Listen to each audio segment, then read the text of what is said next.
Hola a tots i totes, benvinguts a un nou tutorial. En aquest cas és un tutorial també sobre LibreOffice, en aquest cas però és sobre l'Impress. Com podeu veure a la imatge, el que anem a fer és això que teniu aquí, que és personalitzar una plantilla, fer-nos una plantilla personalitzada, per exemple, amb una imatge. Ja sabem que de plantilles n'hi ha poques, podem crear-ne les nostres pròpies. Per fer-ho treballarem amb el programa de dibuix del propi LibreOffice. Obrim el Draw o dibuix i anem al format pàgina primer. Anem a canviar el tamany de la pàgina, en lloc d'un DIN A4 anem a utilitzar un DIN A5, que és la meitat. I en lloc de treballar en vertical el posarem en horitzontal. Canviarem per horitzontal i direm d'acord.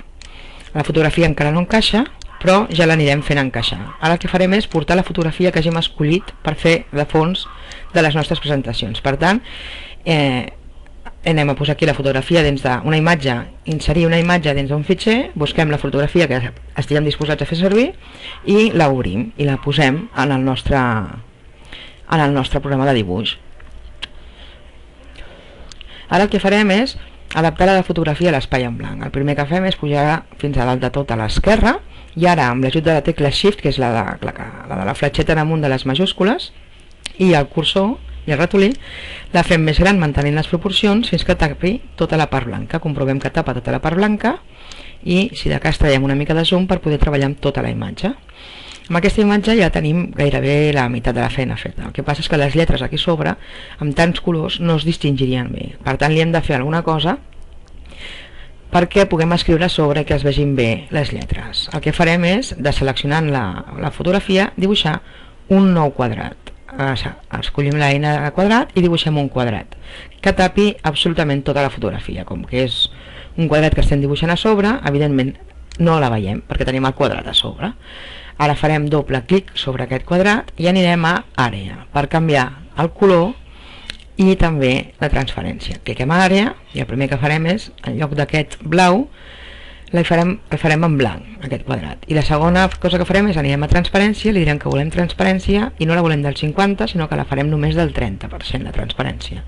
Li diem d'acord i veiem com ja es comença a veure la imatge que hi ha sota, però amb una tonalitat blanca que podem escriure bé. El que farem també és treure la línia de tot el quadrat que hi ha, l'eliminem perquè desaparegui tota la línia i ja tenim la feina pràcticament feta. Comprovem que la imatge queda totalment coberta pel quadrat que ja hem posat a sobre i ara ja podríem tenir aquest fons de diapositiva, però li posarem algun toc més. El que farem per fer aquest toc més serà dibuixar un altre quadrat, una petita sanefa que vagi de dalt a baix a la part de la dreta de la diapositiva. Escollim l'eina quadrat i dibuixem un quadrat des de la part més alta fins a la part més baixa de la diapositiva d'uns 1,5 centímetres aproximadament de gruix. Comprovem aquí dalt que vagi d'un centímetre i mig, en el meu cas del 17 fins al 18 i mig. Canviarem també el color d'aquest quadrat, per tant també anem a àrea i el que farem és escollir un blau. Per exemple, en el meu cas farem un blau ben fosc. Ara, en lloc d'anar a transparència, anirem a ombres, li diré que en crea una ombra cap a la dreta i cap amunt, i en lloc de posar amb el gris que ens proposen, busquem un blau claret i li posem un blau claret a l'ombra. Li diem d'acord i ja tenim feta aquesta petita sanefa. El que passa és que anem a dalt i ara ajustem el rectangle per tal que l'ombra acabi just al final de la diapositiva. I ja tenim pràcticament fet. Comprovem que aquesta sanefa a la part de baix també acabi exactament on acaba la imatge i el quadrat blanc, i aquí ja tenim el fons de diapositiva personalitzat per nosaltres. A la part blava evidentment no podrem escriure res perquè el negre sobre aquest blau serà no es veurà gens, però li dona un toc de color sense malmetre la imatge que estem fent servir.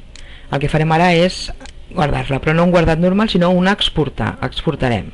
Li posarem el nom que vulguem posar-hi, fons de diapositiva, per exemple, comprovarem on la volem guardar, l'estem guardant en una altra carpeta, la que nosaltres vulguem, i abans de clicar a desar, no ens precipitem, comprovem el format amb què el guardarem, el tipus d'arxiu. Canviarem el que ens proposa ell per BMP, imatge de bits de Windows, i ara ens la guardarà amb aquest format. Un cop l'hagim guardat, ja podem tancar el programa fins i tot, ara guardem del tot, tanquem el programa i comprovem, anant a la carpeta on hem dit que la guardi, aquesta no, aquí era on estava la imatge original, sinó que anem a la carpeta on hem decidit guardar-la i comprovem que la tenim allà.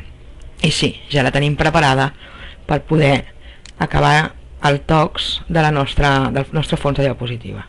Ara el que hem de fer és tornar a l'imprès. Aquí encara tenim la diapositiva de mostra, que us havia ensenyat de mostra, i no és això el que hem de fer. Ara hem de posar-la de nova, ja pot ser tancant el programa o creant un de nou. Obrim una presentació d'imprès del LibreOffice i ara amb el botó dret a aquesta part, a diapositiva, establirem la imatge de fons de la diapositiva, configurar la imatge de fons de diapositiva. No volem aquesta, sinó que la tenim guardada en una altra carpeta, és on l'escollim i li diem obre.